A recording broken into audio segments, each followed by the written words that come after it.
This video is sponsored by Aave Gotcha. Aave Gotchas are a really cool mashup between DeFi and NFT gaming. As the name suggests, the gotcha part comes from Tamagotchi. So they are these super cool little creatures that you own and you can look after and you can give them cool wearables. The Aave part comes from the Aave DeFi dApp. So in Aave, people lock in Ethereum-based tokens, and in return they get an A token, which is an A version of that token.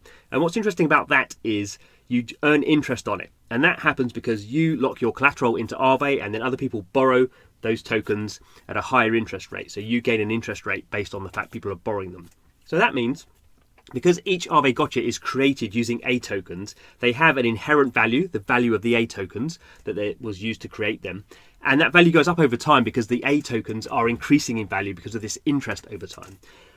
As well as that really cool mechanic, we have all the things we'd expect in NFT gaming. So as you see here in this white paper, which you can go and read, they have randomly generated traits, they have kinships, they have a token, the ghost token. There is a DAO, which looks after how the thing develops. There's going to be a whole universe and land and mini games and all the things we'd expect.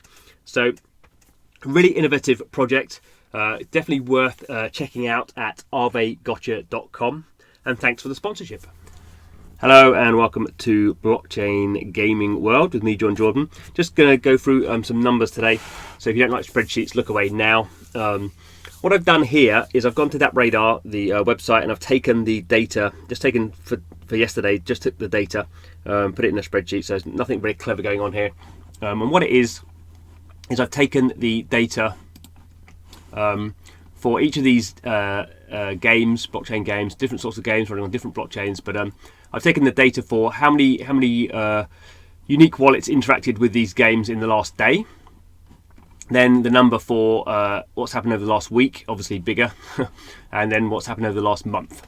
Okay, so we got like a snapshot of what happened over yesterday, the last week, and the last month in terms of kind of daily activity. And then what I've done is made a ratio. So I've said of the people who played over the last month, what percentage of them played kind of over yesterday. So we're kind of getting a rough idea of retention. So I've called this pseudo retention because it's not proper retention. So proper retention would be you'd actually track. On one day you'd track all the people. In this case, it would be all the wallets that interacted with your game. And then a week later, you'd look again at all the wallets that had interacted over in that day, and you'd see how many of the wallets that interacted on the first day interacted on a week later, and then a month later. And obviously, you would track it every day, and you'd see. And this is really big in free-to-play mobile games, where they spend a lot of money advertising to get people to download games, and then they want to see how well they retain those players. And particularly they're looking for the people, if we do adverts on Facebook, is that better than adverts on TikTok? Or, what's the different retention rates for different channels that they're advertising on?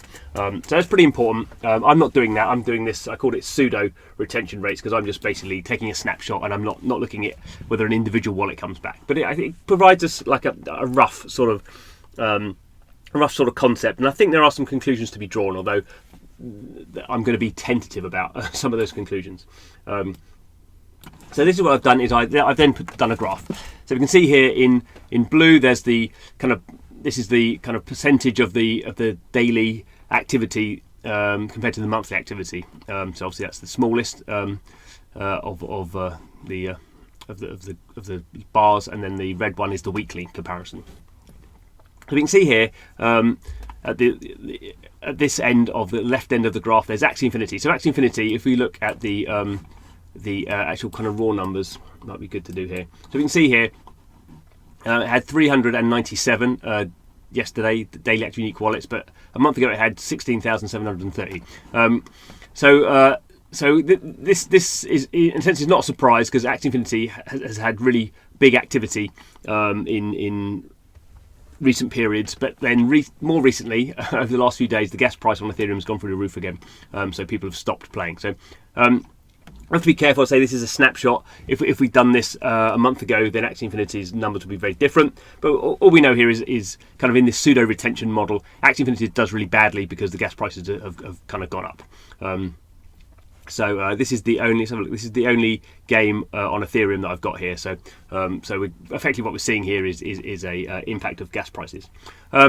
Galaxy Blocks is a kind of a mobile, very simple mobile game running on the Thundercore blockchain. It's kind of incentivized. So basically, people are incentivized to come and play Galaxy Blocks to get some tokens.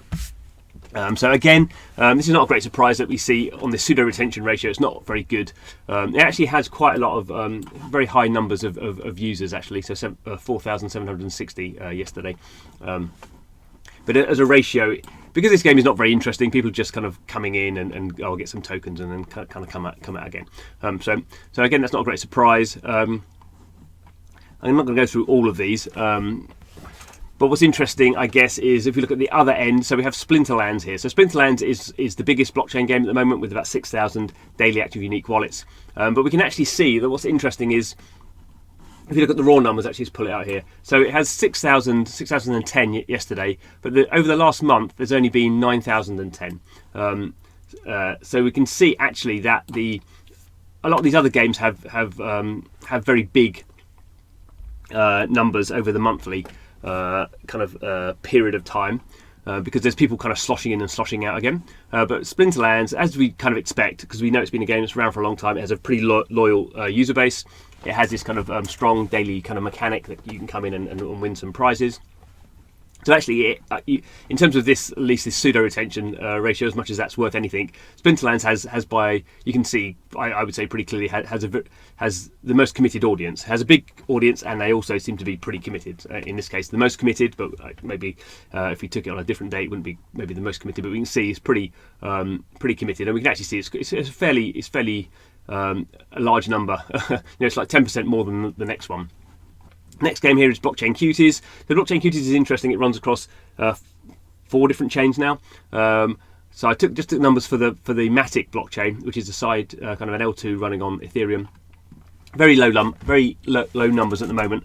Like less than 100 people playing it, even over a monthly basis. But it is interesting that you kind of, I think when people start playing on Matic as an L2 with no gas fees and quick times, and they kind of stick with it. So I wouldn't draw too much from that. It is interesting to me actually that the all these 5 games here are all running on all these games now, because the only one that's running on Ethereum is down here. But you can kind of see, I guess, with some of these games that having fast blockchains kind of allows you to probably have more retention. The other thing that is interesting that we kind of see is some of these games. So Upland is the second most popular blockchain game now, about 4,000 daily active unique wallets, and its retention doesn't look great from this pseudo ratio anyway. But one of the things about Upland is it's a mobile game, so it does actually have. You can get it on the App Store or the Google Play Store. So it actually probably has a lot of people kind of logging in to see, I wonder what this game is. It's been doing a bit of marketing. So it probably has, it's not surprised that its pseudo retention is not great, because people are sloshing in and sloshing out because it's going through this kind of marketing phase. Whereas these kind of games here have a more loyal audience. They don't do a lot of marketing, so it's the same people coming back kind of regularly. Another interesting one here to close with. So this Prospectors is a game, runs on the EOS blockchain and on the Wax blockchain. And there's not too much difference on the monthly basis, so 59% to 62%.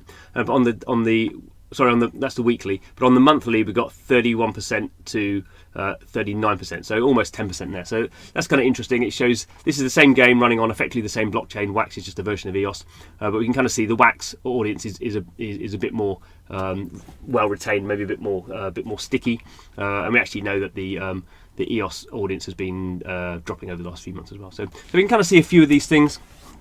Again, Lightbringer running on the Litecoin blockchain actually has quite good weekly retention, but monthly dropping off. Again, we kind of know what's going on there. That's going through a bit of a phase. So you can start to kind of, this is not telling us lots of things, but this is if we know what's going on with these games, we can kind of start to put together some pieces of the puzzle. And I think this kind of stuff can be useful. Obviously, game developers be doing this on a daily basis, and they want to make sure their retention level is as high as it can be. But for me, just the headline thing is interesting, that Splinterlands is the most popular game, and it also has a pretty high level of retention. I guess what's interesting for Splinterlands is, as it does more marketing, as it tries to splurge more people into its game, what percentage of those, this is obviously going to drop. So in some ways, having a high pseudo retention ratio isn't great, because it means you're not attempting to grow your audience very much. But we will see. Anyway, I thought that was interesting.